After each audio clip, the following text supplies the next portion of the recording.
What is going on, guys? Sun's setting. God, it's a beautiful sunset. Watching it out here in the garden. Was out here picking a bunch of green beans.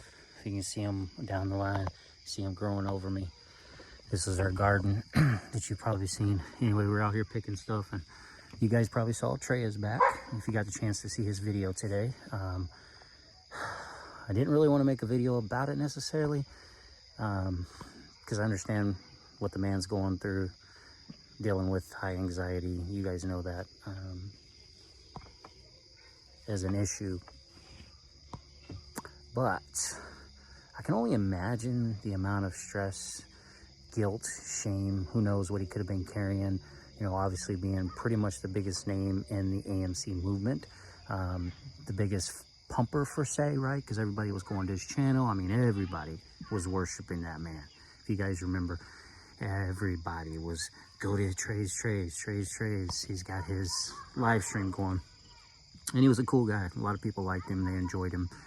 It's sad to see and hear what he went through. Sad to hear he lost millions of dollars. Sad that he got into, what was he saying, anabolic steroids and all that kind of stuff, amongst things. I mean, you can't speak for him, but I know what it was like.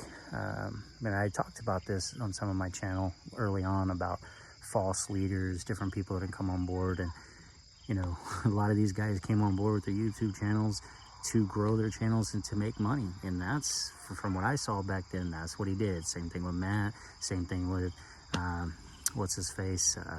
You're gonna be oh so effing rich, right? All these guys, you know, they created their channels really focused on trying to be the next Trey, or trying to make the kind of money, you know, YouTube will pay you. I, for the longest time, didn't want to do that. And then I finally broke down and did, and shit, I even made over $6 if I'm lucky in 2.5, 3 years on that stupid thing. And here I am still making videos, and I got demonetized because I got too political, and other reasons, posting too many videos without enough commentary, apparently, whatever their unwritten rules are. Sure, it's in the fine print, but I don't know. We saw Deep Keith Gill come back for GME. Now what? 2 months later, we got Trey comes back out of the blue.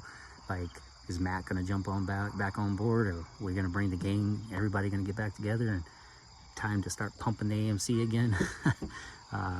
Regardless, I mean, you know, we all could have our opinions. Just listening to him speak his mind, his rawness about what he went through. It took a lot to come back after being gone, after abandoning how many of those people, how many people have kissed up to him and listened, you know, treated him like a god, just like they did Adam Aaron. Think about that. But for him to come back, it's just like, I made videos about that stuff. So no hate on my part towards him at all.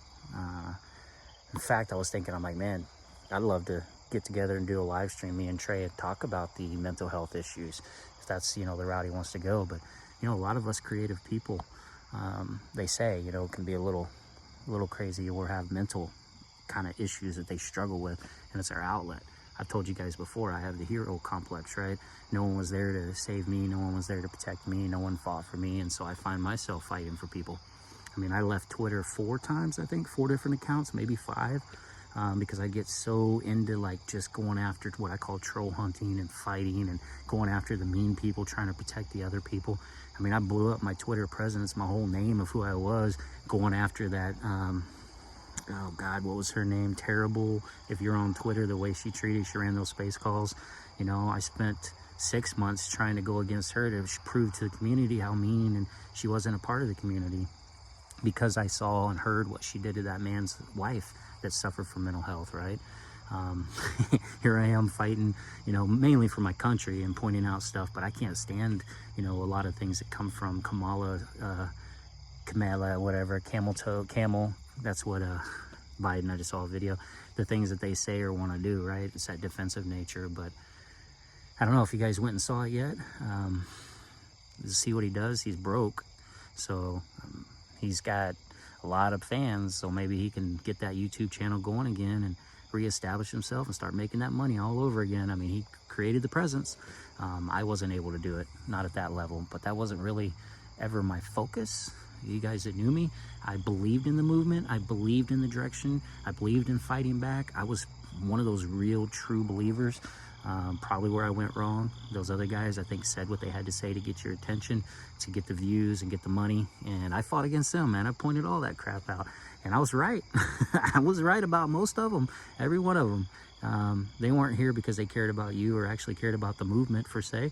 They were here because they were growing a channel and they were making money. And you guys, not all of you, but some of you were paying them super chats. And so, but I guess it's entertainment, right? Regardless though, drop your opinions. What do you think? Did you get a chance to see Trey's video? And you know, what's really going on? Is it pump time for AMC? We'll see. One last time. Look at that sunset, baby. Every night, love being able to come outside and see it. Sunflowers looked really cool in the sunlight earlier. All right, thanks for tuning in, guys.